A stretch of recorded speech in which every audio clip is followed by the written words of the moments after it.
All right, Lakers fans. Let's dive into this because the latest news is a real shocker and it's going to shake up the entire landscape.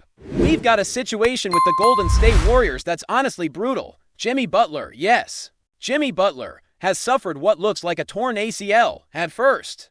Everyone was hoping it was just a sprain. Something minor, but the reports came in and the worst-case scenario became reality. Shams confirmed that it is indeed a torn ACL, which means he is out for the season. And you can already feel the ripple effect this is going to have across the league. The Warriors were finally finding a rhythm. And now their season is basically hanging in the balance. If you've been following the Warriors lately, you know they were starting to get hot. In fact, over the last stretch, they've been one of the best teams in the league, especially in the last 15 to 17 games. I think they were sitting right behind the Clippers in terms of record during that span. They were starting to look like a team that could actually make noise in the playoffs. A team that could go on a run if things clicked, and now, with Butler gone, that momentum just gets ripped away. The reality is, unless they do something drastic, this injury probably ends any legitimate shot they had at a championship, even with Butler. The odds were never in their favor, but without him, the chances drop to almost nothing. Now, I'm not saying it's impossible. We've seen crazier things happen in NBA history. Remember the 2020 season. Remember 2022. Teams that no one expected to win ended up doing it. But I'm struggling to see a path for the Warriors this year without Butler, unless they make a major move. And that's where the story gets really interesting for us Lakers fans. Because this injury now puts the Warriors in a position where they have to act. They have to do something to keep their season alive. And that brings us to the name that's been floating around for months, Michael Porter Jr. The Warriors have been linked to him heavily for a long time, and now, more than ever, it feels like the right move. Michael Porter Jr. is having an all-star level season. He's been playing at an elite level, and he's exactly the kind of player who can step into that wing role and provide scoring, spacing, and versatility. The Warriors need someone who can fit alongside Steph Curry and Draymond Green. Someone who can be the go-to option when the defense collapses. Porter Jr. fits that perfectly. He's a player that not only helps them now, but also makes sense next season when Butler returns. Imagine a lineup with Steph, Butler, and Porter Jr. That's a scary combination, but the problem is always the same, the trade.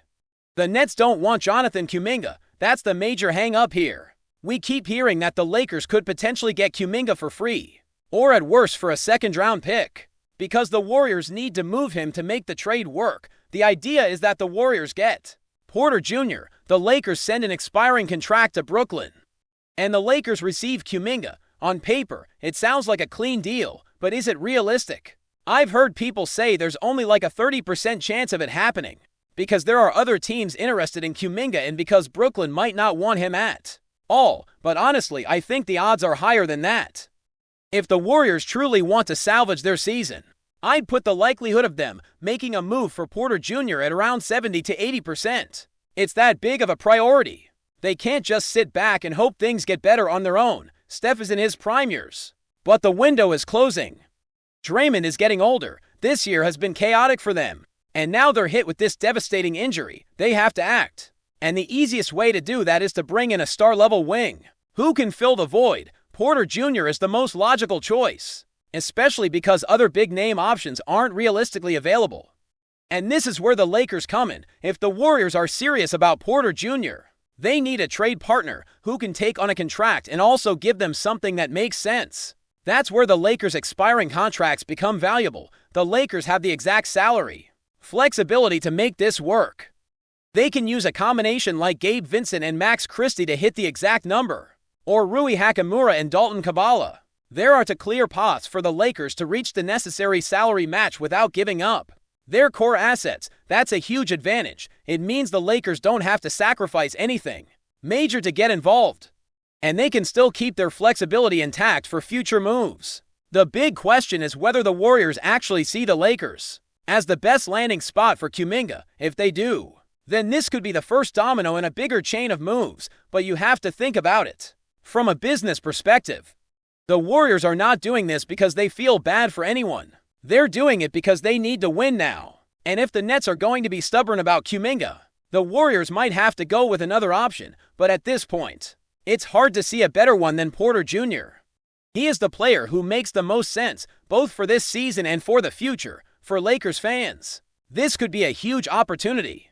Kuminga is exactly the type of young talent the Lakers have been targeting. He's athletic, versatile, and he has the potential to grow into a star. If the Lakers can get him without giving up major assets, that's a win. It would give the Lakers a young, explosive wing who can contribute right away and still be a long-term piece. And if the Warriors are desperate, then they might be willing to make that deal happen. But we have to remember that this is all tied to the injury. It's terrible that Butler is hurt. You never want to see anyone suffer a season-ending injury. But the reality is that the NBA is a buzz. And sometimes those unfortunate moments force teams to act, so now the whole situation is a test of timing and leverage. The Warriors are under pressure. They're in a must-make-move situation. The Nets have leverage because they know the Warriors need to get something done, and the Lakers are in a position where they can potentially benefit if they play their cards right. It's the kind of scenario that makes trade season so chaotic and unpredictable. You never know what can happen until the deal is actually done. And with the trade deadline approaching, everything is going to come to a head quickly. But for now, the big takeaway is this: the Warriors are in trouble, Butler is out, and Michael Porter Jr. suddenly becomes the most important name on the market. If the Warriors want to keep their season alive, they need to make a move. And Porter Jr. is the best option, and if that move happens, the Lakers could end up being a key part of it. So keep your eyes open, because this story is far from over. Now, let's talk about what this means for the Lakers in a broader sense. Because it is not just about one trade or one player. This whole situation highlights something that we've been saying for a while. The Lakers are in a unique position right now. They have star power, they have experience, and they have the ability to make big moves. But they also have to be smart about how they use that power. If the Warriors really are forced to act because of Butler's injury, then the Lakers could be the ones who benefit the most, without even having to give up their best pieces. And that's a rare opportunity in this league. It doesn't happen often that you get a chance to upgrade without paying a huge price. The key thing here is that the Lakers have the flexibility to take on a contract like Jonathan Kuminga's. They have the cap space and the expiring deals that make this a clean move. And from a basketball standpoint, Kuminga is a player who can help right away. He's got length, athleticism, and he can play multiple positions. He's exactly the kind of piece that could fit into the Lakers' style of play, especially with LeBron James and Anthony Davis leading the way. You're not just getting a young player, you're getting a potential cornerstone for the future. And that's something the Lakers have been missing. They've had to rely on older stars for so long. And while that has worked, it's not a sustainable model for the long term. Kuminga could be part of the next chapter for the Lakers. But let's not get ahead of ourselves. There are still a lot of moving parts. The Nets have to agree to take on Kuminga, and they have to be willing to give up Porter Jr. in return. And the Warriors have to be willing to part with Kuminga in the first place. This is where the drama comes in. Because if the Warriors don't want to play Kuminga, and they don't see him as part of their future, then they're going to be motivated to move him, and that's where the Lakers can step in. But if the Warriors decide to keep him and just roll with what they have, then all of this becomes irrelevant. So the Lakers have to stay ready, and they have to be prepared to act quickly if the opportunity presents itself. One of the things I keep thinking about is how the timing of this injury actually benefits the Warriors in a strange way, because it happened before the trade deadline. If Butler had gotten hurt after the deadline, the Warriors would be stuck. They would have no way to replace him, and their season would essentially be over. But because it happened now, they still have the chance to make a move and try to salvage things. It's almost like the universe gave them a narrow window to fix the problem.